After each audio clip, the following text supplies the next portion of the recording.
15 जुलाई से लेकर 15 नवंबर तक का जो सीजन होता था, यह उनके लिए अत्यंत भयावह होता था। हर मां, हर परिवार का यह वक्त अपने नवजात शिशु के जीवन के लिए चिंतित रहती थी। पता नहीं किसके घर में ये बीमारी आ जाए, कौन बच्चा इसकी चपेट में आ जाए। पूर्वी उत्तर प्रदेश ने 40 वर्षों में 50,000 से अधिक बच्चों को खोया है इंसेफ्लाइटिस जैसी बीमारी के कारण। 1977 से लेकर 2017 तक यह बीमारी आती थी। वहां का नवजात शिशु, वहां के बालक इसकी चपेट में आते थे। न शासन की कान में जू रेंगता था और न ही प्रशासन को इन सब के बारे में किसी प्रकार की कोई चिंता होती थी। लोग आते थे, चेहरे पर उनकी कोई मुस्कान नहीं होती थी, बुझा हुआ चेहरा। लोगों के मन में एक भय होती थी, एक आशंका होती थी, पता नहीं क्या हो जाए। और उनको आने में इतनी देर लगती थी कि वे भी जानते थे परिणाम क्या होने वाला है। या तो बच्चे से हाथ धोना पड़ेगा, अगर किसी कारण से डॉक्टरों ने बड़ी कृपा कर ली, बच्चा बच भी गया, तो ये बच्चा दिव्यांग होगा, जीवन भर के लिए समस्या बनेगा। यह स्थिति होती थी। और मुझे इस बारे में संतुष्टि होती है कि जब टीम वर्क ने काम करना प्रारंभ किया, हम लोगों ने लक्षण को देखे, केस स्टडी करवाई, क्या कारण है, ढूंढो भाई, इसके बारे में काम करो। और अगले सत्र में, अगले 3 वर्ष के अंदर, तीसरे वर्ष में हम लोगों ने इंसेफ्लाइटिस को पूरी तरह समाप्त कर दिया। पूरी तरह समाप्त कर दिया। योगी जी जब आए थे तो मीडिया पैसे पे बिकने वाला, पौवा मीडिया जिसे मैं बोलता हूँ, है ना, पौवा मीडिया ने खूब छापा। योगी जी आए, अरे 3,000 बच्चे मर गए, 3,500 मर गए, पर उससे पहले 6,000 बच्चे, 10,000 बच्चे मर जाते थे, किसी ने बात नहीं करी। 9,700 बच्चे तक शायद, जहाँ तक मुझे याद है, एक बार मैंने सुना था। सोचिए, किससे?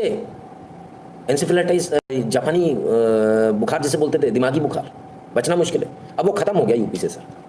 इसलिए कहते हैं कर्म योगी को चुनो और योगी को चुनो। खैर, आज एक और बात हेल्थ से संबंधित आई, हमने कहा वो भी आपके साथ साझा करेंगे। इंश्योरेंस की बात हो ही रही थी तो इंश्योरेंस में लगे हैं, तो एक और बात निकल आई और ये बात बहुत महत्वपूर्ण है। जरा देखिएगा, क्लास कैटेगरी के हिसाब से रेट है हर चीज़ के।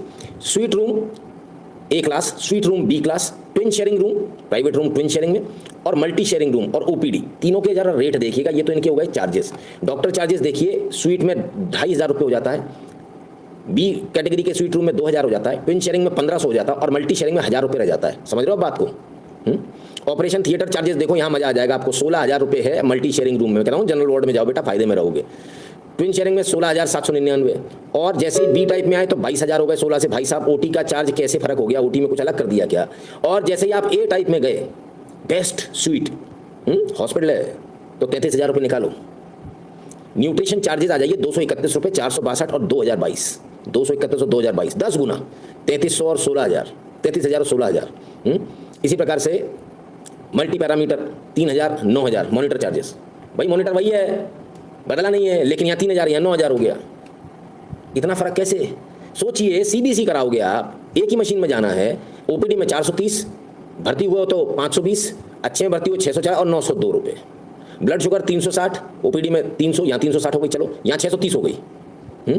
हर चीज़ का यही हाल है। आप कुछ भी उठा लीजिए, आपको यही हाल मिलेगा। खाली एकमात्र हाइपरबैरिक ऑक्सीजन थेरेपी 60 मिनट की, वो 5,000 सबके लिए बराबर है। बाकी सब में बदलाव है, चाहे एक्सरे करा लो, चाहे कुछ भी करा लो आप। तो यदि आप जाते हैं, भर्ती होते हैं, ये तो कुछ भी नहीं है सर। जब आपने ओटी चार्जेस देखे, अभी ऑपरेशन चार्जेस नहीं है, सर्जन के चार्जेस नहीं है। मुझे पता है, मेरे फादर का जब ऑपरेशन हुआ था, मैंने फादर से बोला उसमें क्यों नहीं करा लेते? बोले भैया ऑपरेशन चार्जेस 3 गुने हो जाएंगे। अगर मैं अच्छे में भर्ती हो जाऊँगा, कौन सा, यही स्वीट वाले में भर्ती हो जाऊँगा, तो ऑपरेशन चार्जेस 3 गुना हो जाएंगे। वही डॉक्टर उसी हॉस्पिटल में अगर नॉर्मल उसमें जाऊँगा तो ऑपरेशन चार्जेस कम रहेंगे। ये तो बात भूल ही गया था मैं आप लोगों को बताना। तो ये भी एक फैक्टर है, इसको ध्यान में रखिएगा। और हमेशा कोशिश कीजिए गरीब आदमी बन के जाने की, एकदम फटे हाल जाया करो, रोते पीटते। देखो क्या है, पुलिस के पास जाओ तो रोते पीटते जाओ, महा डकैत, पुलिस के नाम पे डकैत। प्रशासन के पास में जाओ,